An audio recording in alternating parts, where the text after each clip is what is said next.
अस्सलाम वालेकुम नाज़रीन, मैं मोहम्मद असलम हुसैन सियासत की खबरों में आप सबका इस्तकबाल करता हूँ। आज 11 जून 2023 है। इस्लामिक कैलेंडर के हिसाब से आज 21 ज़िलक़द 1444 हिजरी है। पेश है आज की कुछ अहम खबरें। रियासत उत्तर प्रदेश के मुजफ्फरनगर जिले में एक हिंदू तंजीम के अरकान को इनके घरों में नज़रबंद कर दिया गया जब उन्होंने सहारनपुर जिले के दारुल उलूम देवबंद जाने का ऐलान किया था। हिंदू तंजीमों ने ऐलान किया था कि उन मुस्लिम नौजवानों के खिलाफ फतवा मांगा जाएगा जो मुबैना तौर पर अपनी कलाइयों पर कालवा यानी लाल तागा बांधते हैं, हिंदू लड़कियों को फंसाते हैं और लव जिहाद को फ़रोग़ देने के लिए काम करते हैं। पुलिस ने यह बात बताई।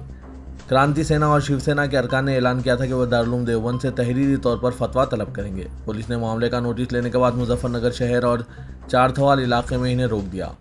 Station house officer Rakesh Sharma ने कहा, जिला सहारनपुर के पुलिस एहलकार यहां आए और इन्हें मनाने की कोशिश की। अभी तक इस मामले में कोई मुकदमा दर्ज नहीं किया गया है।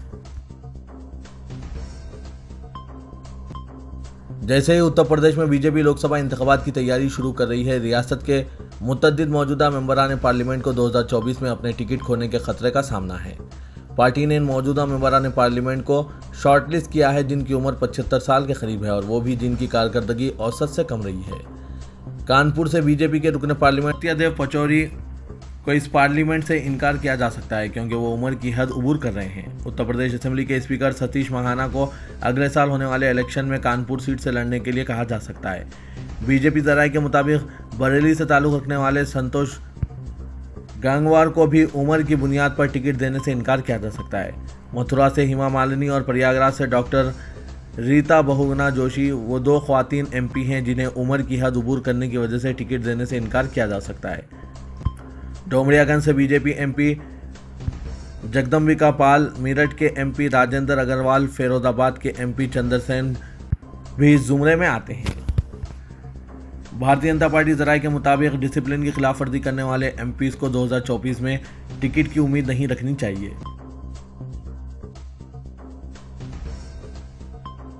रियासत उत्तराखंड के उत्तरकाशी में फिरकाराना कशीदगी मुसलसिल बढ़ रही है।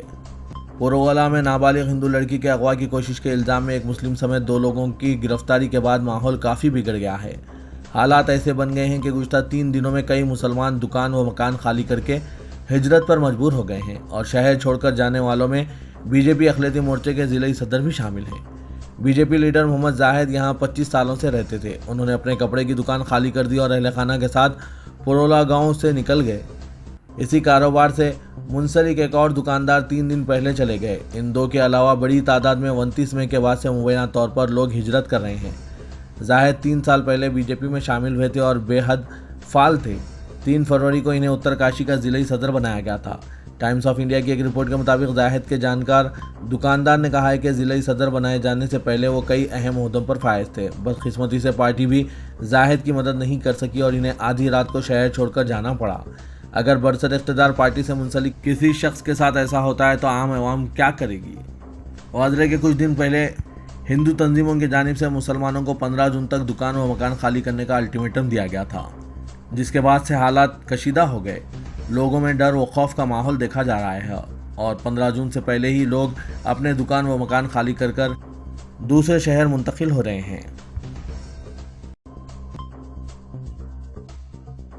रियासत महाराष्ट्र इन दिनों फिरका परस्ती की आग में झुलस रहा है। मुगल शहंशाह औरंगजेब की तस्वीर सोशल मीडिया पर लगाने के बाद कोल्हापुर में हुए फिरकाराना कशीदगी की आंच अहमदनगर, बीड़ और नासिक तक पहुंच गई थी। इसी दरमियान जलगांव के अमलेनर में एक कम्युनिटी के बच्चों के जरिए दीवार पर पेशाब किए जाने पर दूसरी कम्युनिटी के लोगों के एतराज़ के बाद पहले कहा सुनी टकराव, फिर इसके बाद पुरतशद्दुद झड़प हो गई। तफसीली इत्तलात के मुताबिक जलगांव जिले के अमलेनर शहर में गुज़श्ता शाम पथराव के बाद कशीदगी फैल गई, लेकिन पथराव के वाक़े के बाद पुलिस इंतजामिया हरकत में आ गई और एहतियाती इक़दाम के तौर पर इंतजामिया ने शहर में 2 दिन के लिए कर्फ्यू जारी कर दिया। पुलिस इंतजामिया ने शहरियों से अपील की है कि वो अफवाहों पर यकीन ना करें और अमन बरकरार रखें। महाराष्ट्र के धोलिया शहर के बीच चौक पर वाक़ टीपू सुल्तान की यादगार को बुलडोजर से गिरा दिया गया है। इंडिया टीवी की खबर के मुताबिक मुकामी हिंदू तंजीमों की जानिब से भारतीय जनता पार्टी युवा मोर्चा के अहदेदारों ने शिकायत की थी कि AIMIM के मुकामी MLA फारूक अनवर शाह ने गैर कानूनी तौर पर टीपू की यादगार तामीर की है। सुल्तान धूले चौक में सड़क के बीच में था। इस शिकायत के बाद यादगार पर बुलडोजर चला दिया गया। यादगार 100 फीट रोड उज्जैनी रोड के चौराहे पर बनाई गई थी। भारतीय जनता युवा मोर्चा ने वज़ीर दाखिला और रियासत के नायब वज़ीर आला देवेंद्र फडणवीस को खत लिखकर इस यादगार को हटाने का मुतालबा किया था। इसके साथ ही एसपी और म्यूनसिपल कॉरपोरेशन धोले ने कमिश्नर को भी खत लिखा गया। शिकायत के बाद अफसरान ने कार्रवाई करने की हिदायत दी थी। कार्रवाई के बाद शहर में सिक्योरिटी सख्त कर दी गई है।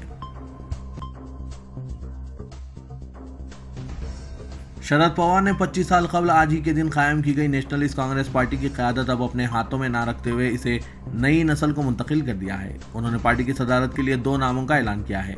शरद पवार ने सुप्रिया सोले और प्रफुल्ल पटेल को एनसीपी के कारगुजार सदर मुकर्रर किया, लेकिन इस कवायद में इनके भतीजे और महाराष्ट्र के कदावर लीडर अजीत पवार नजरअंदाज हो गए। ख्याल रहे कि 2 मई को शरद पवार ने एनसीपी सरबराह के ओहदे से अचानक इस्तीफा दे दिया था, लेकिन कारकुनों के इसरार के बाद उन्होंने इस्तीफा वापस तो ले लिया, लेकिन इसी वक्त ये वाजे कर दिया था कि वो पार्टी नई नस्ल को मुंतकिल करेंगे। इसके लिए एक कमेटी भी बनाई गई थी।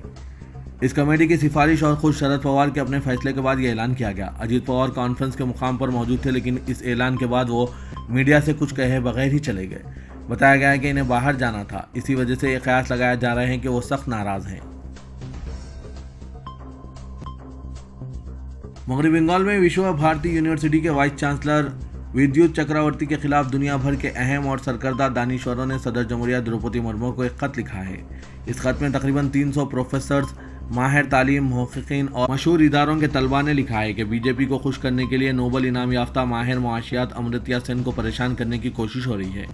प्रोफेसर अमृत्या सेन और हिंदुस्तान की मौजूदा हुकूमत के दरमियान नज़रियाती इख्तिलाफात हैं। इसी का फ़ायदा उठाकर विश्व भारती के वाइस चांसलर बीजेपी को खुश करने के लिए ऐसा सलूक कर रहे हैं। सदर मुर्मू से गुजारिश की गई है कि वो यूनिवर्सिटी के निगरान की शक्ल में वाइस चांसलर की गिरफ्त करें। इस खत ने आलमी सतह पर हलचल पैदा कर दी है।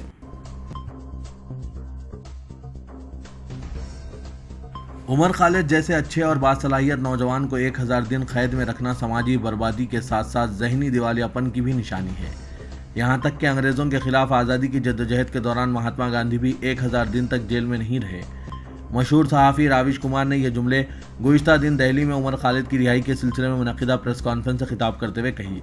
उन्होंने अपने खिताब में वाज़ेह तौर पर कहा कि उमर खालिद को बगैर किसी ट्रायल के 1000 दिन तक जेल में रखना इस बात की दलील है कि बरसर इक़्तिदार तबका इनसे खौफज़दा है। राविश कुमार के मुताबिक किसी भी मजहब और जमहूरी समाज में इस तरह का रवैया काबिल कबूल नहीं होना चाहिए। हमने गुज़िश्ता 9 साल में रियासती जबर और सरकारी इदारों और गोदी मीडिया की मदद से अवाम पर जुल्म का नज़ारा किया है। एक पीएचडी के तालिब इल्म को गोदी मीडिया की मदद से मुल्क मुखालिफ करार दे दिया गया और फिर इसे अब तक जेल में कैद रखा गया।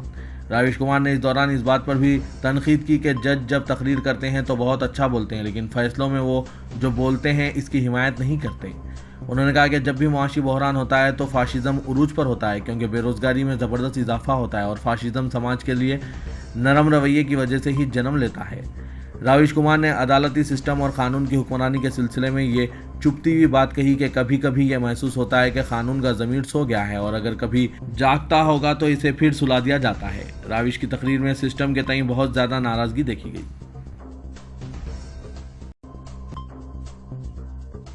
दिल्ली की एक अदालत ने 2020 के शुमाल मशरक़ी दिल्ली फसादात के एक मुकदमे में नूर मोहम्मद को बरी करते हुए शिकायत कुनिंदा का झूठे गवाह के तौर पर पेश करने पर दिल्ली पुलिस को फटकार लगाई। अदालत ने कहा कि पुलिस ने मुलजिम की बतौर मुजरिम शिनाख्त के लिए झूठे गवाह पेश किए।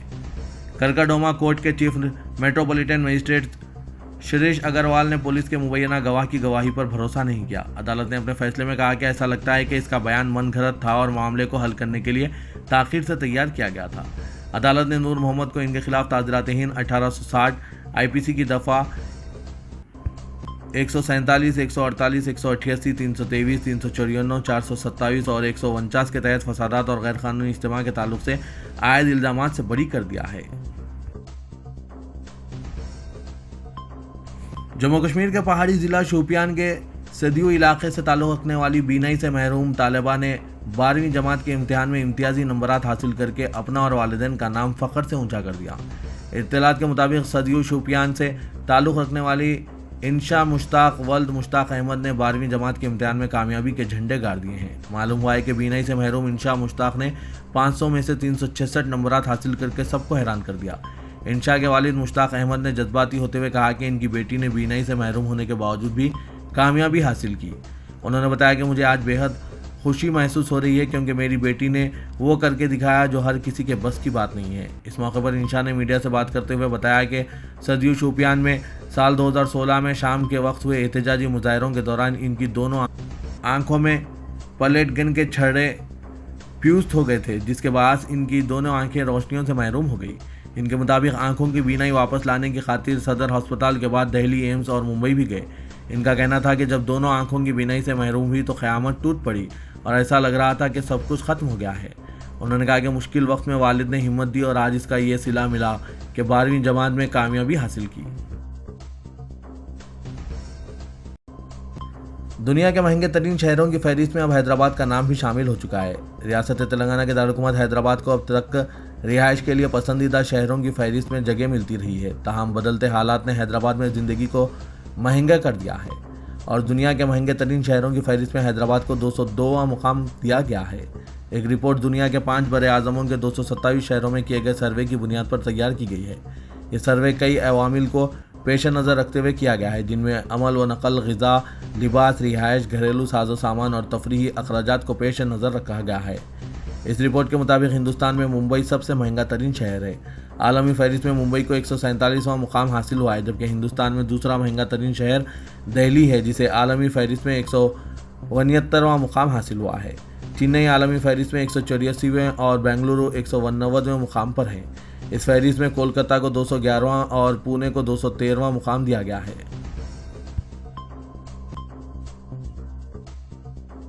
वजीर बल्दी नज़्म व नक्श और IT तारक रामाराव ने कहा है कि हैदराबाद में निकलने वाले कचरे से पैदा होने वाली बरखी से हुकूमत को हर साल 200 करोड़ रुपए की आमदनी हो रही है। उन्होंने कहा कि शहर हैदराबाद में रोज़ाना 8000 मीट्रिक टन कचरे की निकासी की जाती है। इसमें खुश्क और तर कचरे को अलग अलग करते हुए बरखी पैदा की जा रही है। इसके अलावा शहर से निकलने वाले गंदे पानी की सफाई का काम भी जारी है। चंद माह में हैदराबाद से निकलने वाले तमाम गंदे पानी की सफाई के इक़दाम किए जाएंगे। उन्होंने आज हाईटेक्स में ग्रेटर हैदराबाद म्यूनसिपल कॉरपोरेशन के वार्ड ऑफिसर्स के तरबियती कैंप से खिताब करते हुए ये बात कही। तेलंगाना बीजेपी में दाखिली इख्तलाफात के मंजर-ए-आम पर आने के बाद पार्टी की मरकजी क़यादत ने इन मामलात को संजीदगी से लेते हुए रियासत में क़यादत को तब्दील करने पर गौर करना शुरू कर दिया है। सियासी ज़राए के मुताबिक पार्टी के कई सीनियर कायदीन बीजेपी के मौजूदा सदर बंडी संजय को ओहदे से हटाने का मुतालबा कर रहे हैं। इम्कान है कि आइंदा 3-4 दिनों में तेलंगाना में बीजेपी के नए सदर का ऐलान कर दिया जाएगा। पार्टी ज़राए ने बताया कि बीजेपी के कौमी सदर JP नड्डा, मरकजी वज़ीर दाखिला अमित शाह और कौमी जनरल सेक्रेटरी BL संतोष ने दिल्ली में इस मसले पर तबादला ख्याल किया, जिसमें फैसला किया गया कि बंडी संजय की जगह एक ऐसे लीडर का इंतखाब किया जाए जो सबके लिए काबिल कबूल हो। अगरचे बंडी संजय को वज़ीर-ए-आज़म नरेंद्र मोदी और वज़ीर दाखिला अमित शाह की तायीद हासिल है, लेकिन पार्टी के सीनियर कायदीन का कहना है कि इनकी बरकरारी से असेंबली इंतखाबात में पार्टी के इम्कानात को नुकसान हो सकता है। बंडी संजय गुज़िश्ता 3 सालों से रियासत में बीजेपी की क़यादत संभाल रहे हैं। इन्हें आइंदा साल के लिए भी तौसी दी गई। मरकजी क़यादत चाहती थी कि वह असेंबली इंतखाबात में पार्टी की क़यादत करें, लेकिन कर्नाटक में बीजेपी की शिकस्त के बाद रियासत में हालात तब्दील हो गए हैं। तेलंगाना के वज़ीर दाखिला मोहम्मद महमूद अली ने कहा कि अलहदा तेलंगाना की तश्कील के बाद गुज़िश्ता 9 साल के दौरान KCR हुकूमत ने अक़लियतों की फलाह व बहबूद के लिए 9163 करोड़ 39 लाख रुपए खर्च किए हैं, जबकि तश्कील तेलंगाना रियासत से कबल मुत्तहदा आंध्र प्रदेश में अक़लियतों की तरक्की और बहबूद के लिए 10 साल में सिर्फ 1200 करोड़ रुपए खर्च किए गए थे। 9 जून को रविंद्रा भारती में मुनक़िदा तेलंगाना यौम तासीस की 10 साला तक़ारीब यौम फलाह व बहबूद से खिताब में उन्होंने इन ख़यालात का इज़हार किया। वज़ीर दाखिला ने कहा कि तेलंगाना में अक़लियतों की फलाह व बहबूद और खुशहाली के लिए इक़दामात मुल्क के लिए मिसाली हैं। हुक्मरान BRS पार्टी को एक बहुत बड़ा झटका लगने के इम्कानात है। मुत्तहदा ज़िला महबूबनगर के BRS के रुकन कानून साज कौंसल के दामोदर रेड्डी कांग्रेस कायदीन से राब्ते में आ गए हैं। वो अपने फर्जंद राजेश के साथ कांग्रेस में शामिल होने की कोशिश कर रहे हैं। जिला खम्मम में साबिक रुकन पार्लियामेंट P सुधाकर रेड्डी और जिला महबूबनगर में साबिक वज़ीर कृष्णा राव BRS में पार्टी क़यादत के खिलाफ आवाज़ उठाई थी, जिन्हें चीफ मिनिस्टर ने BRS से मुअत्तल कर दिया। अब ये दोनों कायदीन कांग्रेस से राब्ते में हैं और किसी भी वक्त कांग्रेस में शामिल हो सकते हैं। असेंबली हल्के नागर कर्नूल की नुमाइंदगी करने वाले BRS के रुकन असेंबली M जनार्दन रेड्डी से दामोदर रेड्डी के इख्तलाफात हैं, जिस पर उन्होंने पार्टी क़यादत से कई मरतबा तबादला ख्याल किया है। ताहम कोई नतीजा बरामद ना होने पर BRS से मुस्तफ़ी होकर कांग्रेस में शामिल होने का तकरीबन फैसला कर लिया है। ज़राए से पता चलता है कि वो मुकाबला करने के बजाय अपने फर्जन को मुकाबला कराना चाहते हैं और कांग्रेस कायदीन से राब्ते में हैं। शहर हैदराबाद में रिहायशी जायदादों के रजिस्ट्रेशन में गुज़िश्ता माह काबिल लिहाज इजाफा हुआ है, जिसमें माह बा माह 31% का इजाफा रिकॉर्ड किया जा रहा है। इस माह के दौरान रजिस्टर्ड हुई जायदादों की जुमला कीमत 2,994 करोड़ रुपए तक पहुंच गई। जिलावारी एक तज्जिये में इंकशाफ किया गया है कि मिर्चल मलकाजगिरी डिस्ट्रिक्ट में मकानात की फ़रोख्त के 45% रजिस्ट्रेशन हुए। इसके बाद रंगारेड्डी में 39% और हैदराबाद में मई 2023 में 16% रजिस्ट्रेशन हुए।